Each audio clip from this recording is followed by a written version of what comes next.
একদা উম্মে আইমান কোনো এক দরকারে হযরত ফাতেমা রাদিয়াল্লাহু তাআলা আনহার বাড়িতে যান। ফাতেমা রাদিয়াল্লাহু তাআলা আনহার দরজার মধ্যে গিয়ে উম্মে আইমান ডাকতে থাকেন, কিন্তু ভিতর থেকে কেউ কোনো কথা বলছে না। উম্মে আইমান আবার দরজায় নক করলেন, কিন্তু ভেতর থেকে কেউ দরজা খুলছে না। তারপর উম্মে আইমান দরজার ফাঁক দিয়ে ঘরের ভিতরে তাকাইয়ে দেখলেন হযরত ফাতেমা রাদিয়াল্লাহু তাআলা আনহা রুটির জাতা পিষতে পিষতে ঘুমিয়ে পড়েছেন এবং তার চোখের মধ্যে একজন মহিলা বসে তাসবিহ পাঠ করেছে এবং আরেকজন মহিলা হযরত হাসান এবং হুসাইন রাদিয়াল্লাহু তাআলা আনহুকে দোলনার মধ্যে দুধ খাওয়াচ্ছে। এই দৃশ্য দেখার পর উম্মে আইমান মা ফাতেমার বাড়ি থেকে চলে গিয়ে নবীজির দরবারে এসে প্রবেশ করেন। নবীজিকে সালাম দিয়ে উম্মে আইমান নবীকে বলেন, ইয়া রাসূলুল্লাহ, আমি কোনো এক দরকারে ফাতেমার বাড়িতে গিয়েছিলাম, তার ঘরের মধ্যে আমি এমন দৃশ্য দেখতে পেলাম। তারপরে নবীজি উম্মে আইমানকে বললেন, আমার মেয়ে ফাতেমা রুটির জাতা পিষতে পিষতে ক্লান্ত শরীর নিয়ে ঘুমিয়ে পড়ে, কিন্তু তখনও তার তাসবিহ পাঠ করা বাকি ছিল। তাই আমার আল্লাহ রব্বুল আলামিন হযরত ফাতেমা রাদিয়াল্লাহু তাআলা আনহার ঘরে দুইজন ফেরেশতা পাঠিয়ে দেন। একজন ফেরেশতা ফাতেমার অসমাপ্ত কাজগুলো করেছে এবং আরেকজন ফেরেশতা হযরত হাসান এবং হুসাইন রাদিয়াল্লাহু তাআলা আনহুকে দোলনার মধ্যে ঘুম পাড়াচ্ছে। তুমি যেই দুইজন মহিলাকে দেখছো তারা কোনো মহিলা নয়, তারা আল্লাহ রব্বুল আলামিনের পাঠানো ফেরেশতা।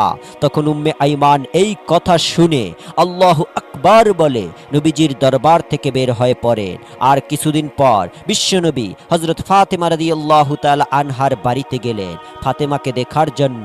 নবী যখন ফাতেমার ঘরের মধ্যে প্রবেশ করলেন তখন ফাতেমার মুখটা অনেক মলিন দেখাচ্ছিল। আমার নবী ফাতেমাকে জিজ্ঞাসা করলেন, মা, তুমি কি অসুস্থ কিনা? তোমার মুখটা এত মলিন দেখাচ্ছে কেন?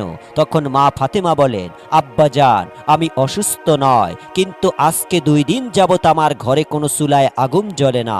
আজকে 2 দিন যাবত আপনার আদরের নাতি হাসান এবং হুসাইন না খেয়ে ক্ষুধার যন্ত্রণায় 2 ভাই গলাগুলি করে কাঁদছে।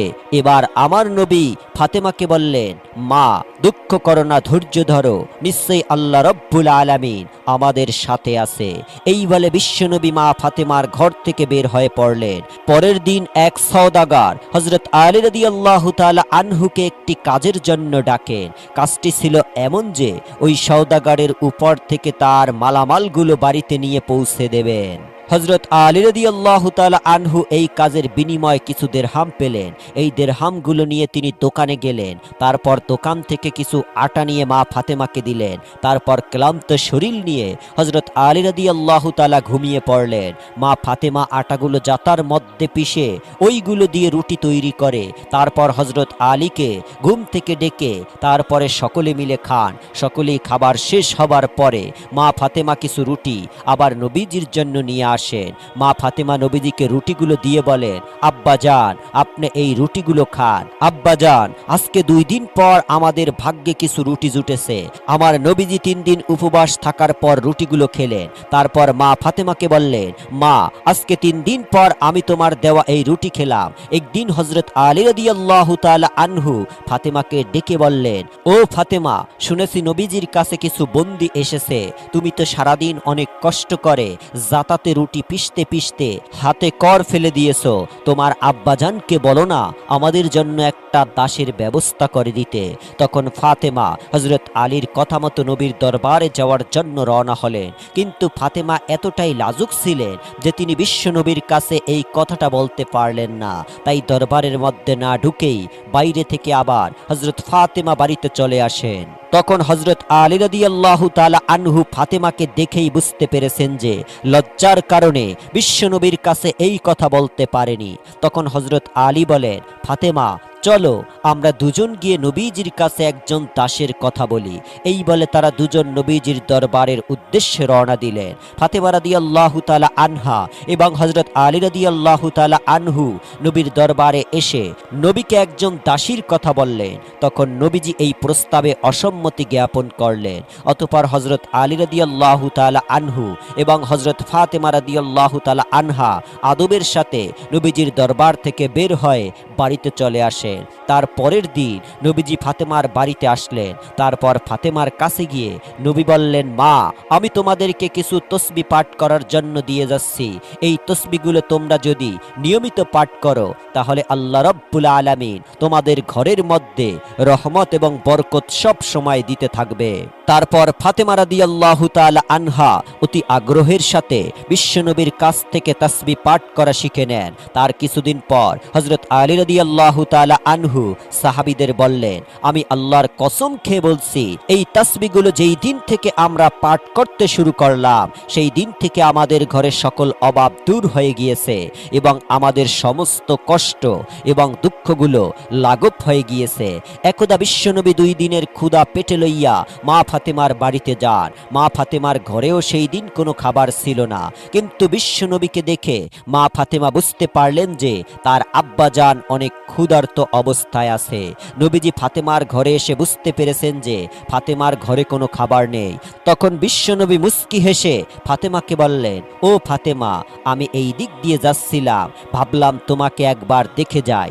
এই বলে নবীজি ফাতেমার ঘর থেকে বের হয়ে গেলেন। কিন্তু মা ফাতেমা ঠিকই বুঝতে পেরেছিলেন নবীজি ক্ষুধার্ত অবস্থায় তার ঘরে এসেছিলেন। তখন ফাতেমা সেই অবস্থায় নামাজে বসে যান। 2 রাকাত নামাজ পড়ার পরে আল্লাহ রব্বুল আলামিনের কাছে মোনাজাত করে বলেন, হে আল্লাহ রব্বুল আলামিন, আপনি আমাকে যত পারেন কষ্ট দেন, কিন্তু আমার বাবাকে কোনো কষ্ট দিয়েন না।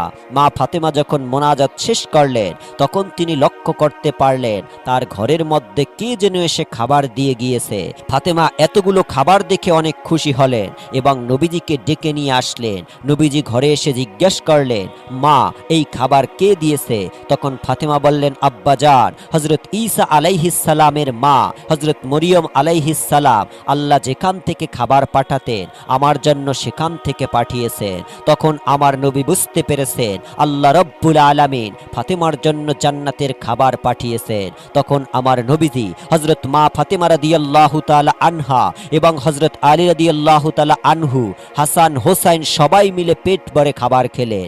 এত সুস্বাদু খাবার খেয়ে মা ফাতেমা রাদিয়াল্লাহু তাআলা আনহা আল্লাহ রব্বুল আলামিনের দরবারে শুকরিয়া আদায় করলেন। ফাতেমা লক্ষ্য করলেন তাদের সবার খাবার শেষে অনেক খাবার অবশিষ্ট রয়ে গিয়েছে। তখন ফাতেমা পাড়া প্রতিবেশীকে ডেকে সমস্ত খাবারগুলো তাদের সবাইকে দিয়ে দিলেন। পাড়া প্রতিবেশীরা এত সুস্বাদু খাবার খেয়ে মা ফাতেমার প্রশংসা করতে লাগলেন।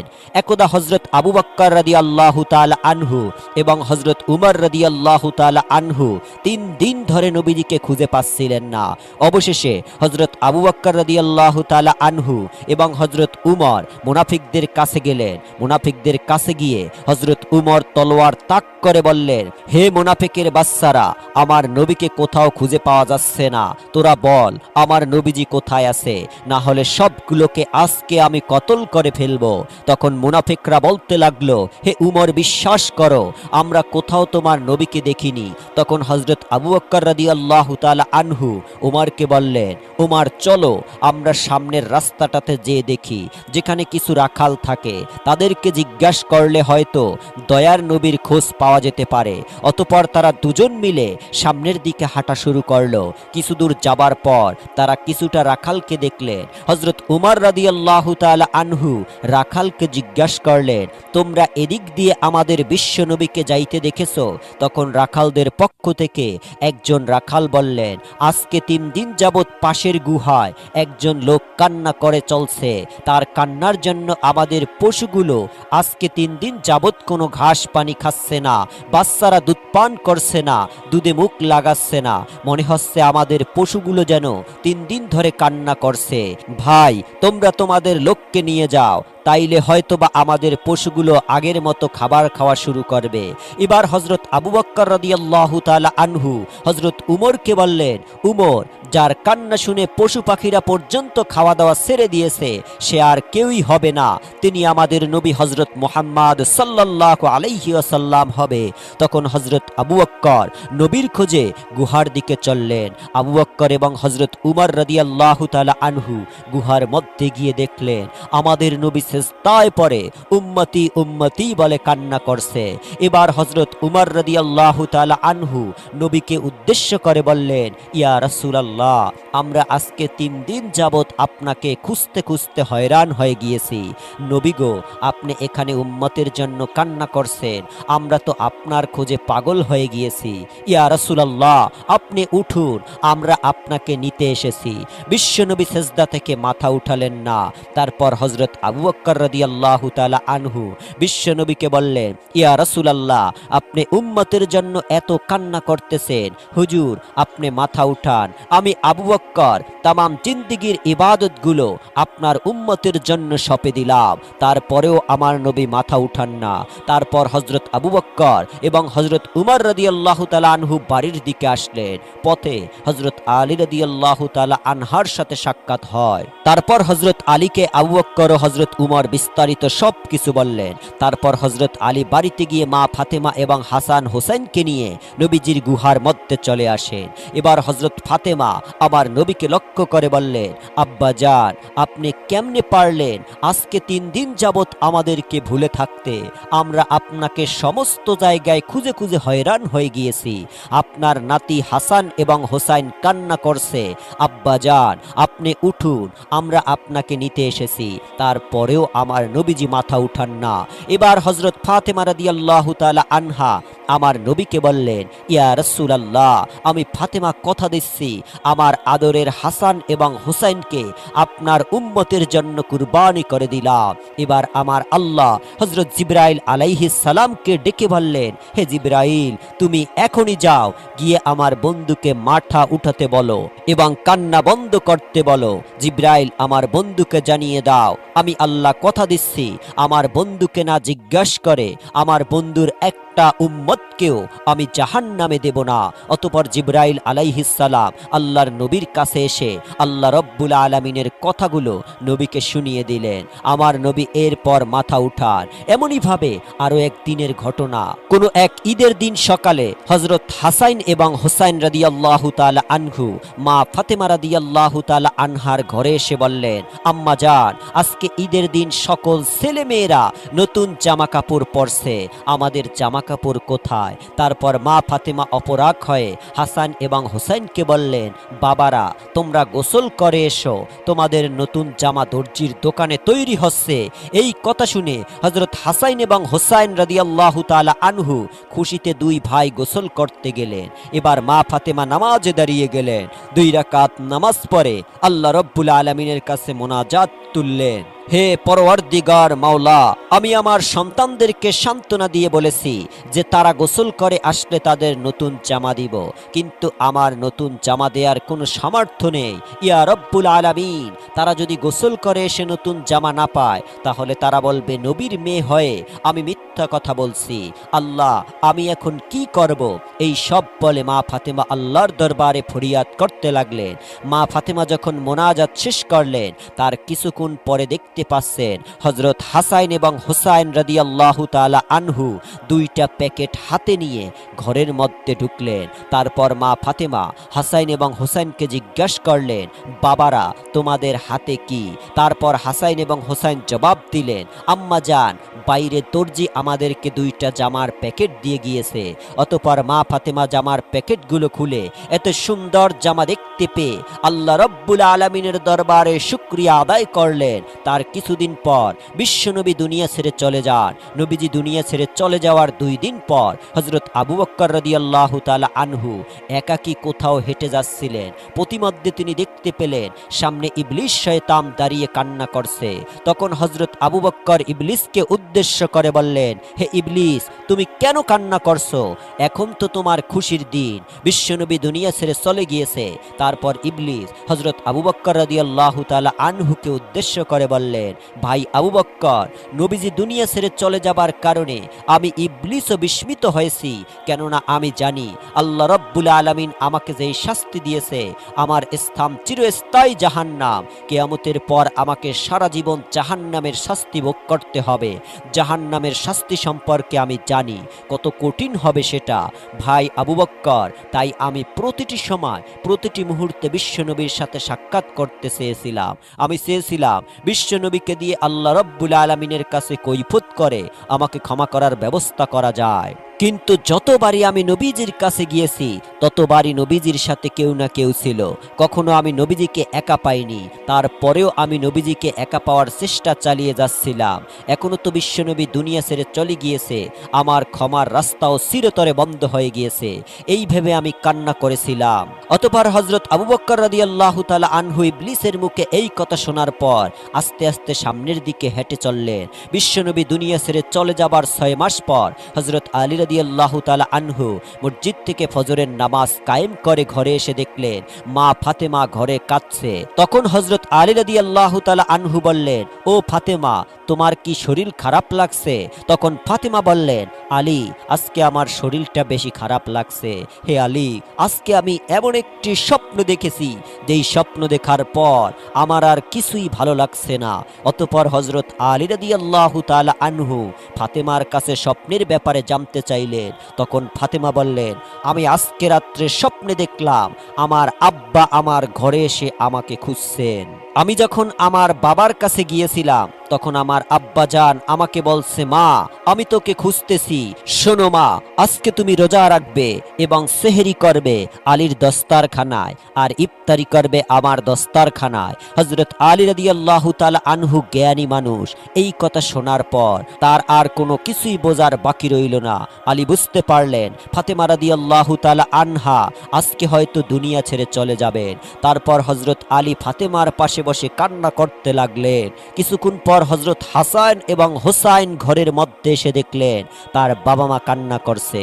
তখন হাসান ও হোসাইন মা ফাতেমাকে বললেন, আম্মা জান, আপনারা কেন কান্না করছেন? কথিত আছে যখন কোনো সময় হযরত হাসান এবং হোসাইন রাদিয়াল্লাহু তাআলা আনহু মা ফাতেমাকে এটা সেটা জিজ্ঞাসা করে বিরক্ত করত, তখন মা ফাতেমা হাসান এবং হোসাইনকে বলতেন, তোমাদের নানাজির রওজা থেকে ঘুরে এসো। আজও মা ফাতেমা হাসান এবং হোসাইনকে বললেন, তোমাদের নানাজির রওজা থেকে ঘুরে এসো। মায়ের মুখে এমন কথা শুনে হযরত হাসান এবং হোসাইন রাদিয়াল্লাহু তাআলা আনহু আমার নবীজির রওজার কাছে চলে যান। হাসান এবং হোসাইনকে দেখতে পেয়ে আমার নবীজি বলেন, হাসান এবং হোসাইন, তোমরা আজকে এখানে কেন এসেছো? তোমরা যখন খুশি তখনই আসতে পারবে। আজকে তোমরা সারাদিন তোমাদের মায়ের মুখের দিকে তাকিয়ে থাকবে। আজকে তোমার মা দুনিয়া ছেড়ে চলে যাবে।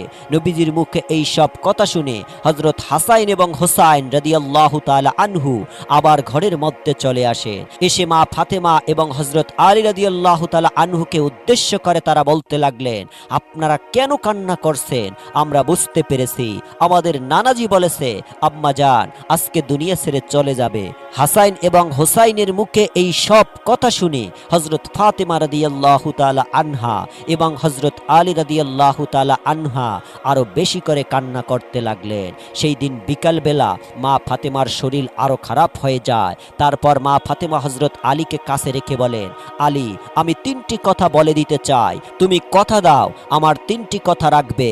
অতঃপর হযরত আলী মা ফাতেমাকে ওয়াদা করলেন। এবার ফাতেমা হযরত আলীকে বললেন, আলী, আমার প্রথম কথা হলো, আমি তোমার সাথে এতদিন সংসার করেছি, আমার অনেক জানা না জানা অনেক অন্যায় ভুল ত্রুটি হয়তো হয়েছে, তুমি আমাকে ক্ষমা করে দিবে। তারপর হযরত আলী বললেন, ফাতেমা, তুমি এসব কি বলছো? তোমার মতো স্ত্রী দুনিয়ায় কার ভাগ্যে জুটবে? ও ফাতেমা, তোমার বাবা বিশ্বনবী দয়া করে মায়া করে তোমাকে আমার হাতে তুলে দিয়েছিল। আমি তোমাকে ঠিক মতো পড়াতে পারিনি, খাওয়াতে পারিনি। আমি যদি তোমার কাছে কোনো অন্যায় করে থাকি আমাকে তুমি মাফ করে দিও। তখন ফাতেমা বললেন, আলী, এই কথা বলে আমাকে তুমি পাপী করো না। তারপর হযরত ফাতেমা বললেন, আলী, আমার দ্বিতীয় কথা হলো, আমি দুনিয়া থেকে চলে যাবার পর তুমি আরেকটা বিয়ে করে নিবে। আমি তোমাকে অনুমতি দিয়ে গেলাম, আর সপ্তাহে একদিন আমার হাসান এবং হোসাইনকে তুমি বুকে নিয়ে ঘুমাবে। তারপর মা ফাতেমা 3 নম্বর কথা হিসাবে হযরত আলীকে বললেন, আলী, আমার 3 নম্বর কথা হলো, আমি দুনিয়া থেকে চলে যাবার পর আমাকে রাতের বেলা কবরে দাফন করতে নিয়ে যাবে, যাতে করে কোনো মানুষ আমার লাশ দেখতে না পারে। কেউ যদি আমার লাশ দেখে ফেলে তাহলে তারা বুঝে ফেলবে যে নবীর মেয়ে এতটুকু লম্বা ছিল, এতটুকু মোটা ছিল। আমি চাই না কেউ আমার লাশ দেখে এটা বুঝতে পারে। অতঃপর কিছুক্ষণ পর মা ফাতেমা দুনিয়া থেকে বিদায় হয়ে গেলেন। হযরত আলী রাদিয়াল্লাহু তাআলা কাঁদছে, হাসান হোসাইন কাঁদছে।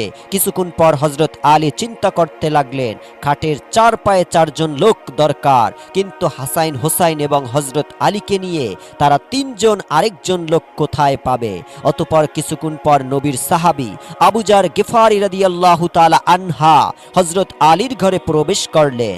তারপর আবু যার গিফারি রাদিয়াল্লাহু তাআলা আনহু খাটের অন্য একটি পায়া ধরে তারা চারজন মিলে মা ফাতেমাকে কবরের দেশে নিয়ে আসলেন। কবরে আসার পর হযরত আলী নবীর সাহাবী আবু যার গিফারি রাদিয়াল্লাহু তাআলা আনহুকে লক্ষ্য করে বললেন, ও আবু যার, তুমি কি করে জানলে আজকে ফাতেমা দুনিয়া থেকে বিদায় হয়ে গিয়েছে? তারপর আবু যার গিফারি রাদিয়াল্লাহু তাআলা আনহু আলীকে উত্তর দিলেন, আলী, আমি স্বপ্নে দেখতে পেলাম বিশ্বনবী আমার কাছে এসে বললেন, আবু যার গিফারি, আমার মেয়ে ফাতেমা আজকে দুনিয়া থেকে চলে গিয়েছে, তার খাটের পায়া ধরার জন্য একজন লোক দরকার, তুমি যাও আমার মেয়েকে দাফন কাফন করে দিয়ে আসো। অতঃপর তারা সবাই মিলে মা ফাতেমার লাশ কবরের মধ্যে নামালেন। এরপর কবরের উদ্দেশ্য করে আবু যার গিফারি রাদিয়াল্লাহু তাআলা আনহু বলতে লাগলেন, হে কবর, তুমি কি জানো তোমার মধ্যে আজকে কাকে রেখে যাচ্ছি? আজকে তোমার মধ্যে রেখে যাচ্ছি বেহেশতের মহিলাদের সরদারিনী মা ফাতেমা রাদিয়াল্লাহু তাআলা আনহাকে। সাবধান কবর, তুমি কিন্তু তার সাথে ভালো ব্যবহার করবে। কবর থেকে কোনো আওয়াজ আসছে না। আবু যার গিফারি রাদিয়াল্লাহু তাআলা আনহু আবার বললেন, হে কবর, তোমার মধ্যে আজকে এমন একজন ব্যক্তিকে রেখে যাচ্ছি যিনি হলেন শেরে খোদা হযরত আলী রাদিয়াল্লাহু তাআলা আনহুর স্ত্রী। কবর থেকে কোনো আওয়াজ আসছে না। তারপর আবু যার গিফারি রাদিয়াল্লাহু তাআলা আনহু আবারও বললেন, কবর, তোমার মধ্যে আজকে এমন একজন ব্যক্তিকে রেখে যাচ্ছি যারা বেহেশতি যুবকদের সর্দার হযরত হাসান এবং হোসাইন রাদিয়াল্লাহু তাআলা আনহুর মাকে রেখে যাচ্ছি। সাবধান কবর, তুমি কিন্তু খারাপ ব্যবহার করো না। তারপরেও কবর থেকে কোনো আওয়াজ আসছে না। এবার আবু যার গিফারি রাদিয়াল্লাহু তাআলা আনহু কবরকে আবারও বললেন, তোমার মধ্যে আজকে এমন একজন ব্যক্তিকে রেখে যাচ্ছি যাকে সৃষ্টি না করলে দুনিয়ায় সৃষ্টি হতো না। মহান মালিকের বন্ধু আহম্মদে মুস্তাফা নবী করিম সাল্লাল্লাহু আলাইহি ওয়াসাল্লামের কলিজার টুকরা মেয়ে ফাতেমা রাদিয়াল্লাহু তাআলা আনহাকে তোমার কাছে রেখে যাচ্ছি। সাবধান কবর, তুমি কিন্তু অবশ্যই তার সাথে ভালো ব্যবহার করবে। এবার আমার আল্লাহ রাব্বুল আলামিন কবরের জবান খুলে দিলেন। কবর হযরত আবু যার গিফারি রাদিয়াল্লাহু তাআলা আনহুকে উদ্দেশ্য করে বললেন, হে আবু যার, আমি হলাম কবর। আমি কখনো কোনো বংশ পরিচয় চিনি না। কে কোথায় থেকে এসেছে সেটা দেখার সময় আমার নাই। দুনিয়াতে যে আল্লাহর ইবাদত করে আমার মধ্যে আসবে, আমি তার সাথে ভালো ব্যবহার করি, এবং যারা দুনিয়ায় পাপ কাজ করে আমার মধ্যে আসবে, আমি কবর তার জন্য ভয়ঙ্কর হয়ে যাব, এবং আমার মধ্যে রয়েছে বিষাক্ত সাপ বিচ্ছু, এইগুলো ওই পাপীকে শাস্তি দিতে থাকবে। এমন জবাব শুনে আবু যার গিফারি রাদিয়াল্লাহু তাআলা ভয়ে কাঁপতে লাগলেন। প্রিয় বন্ধুরা, নবীর মেয়ে ফাতেমা রাদিয়াল্লাহু তাআলা আনহা এবং সমস্ত মহিলাদের সরদারিনীর বেলায় যদি কবর এই কথা বলে, তাহলে আমার আপনার অবস্থা কি হবে একটু চিন্তা করেন দেখুন। আল্লাহ তাআলা আমাদের সকলকে দ্বীনের পথে চলার তৌফিক দান করুক। আমিন। আসসালামু আলাইকুম ওয়া রাহমাতুল্লাহ।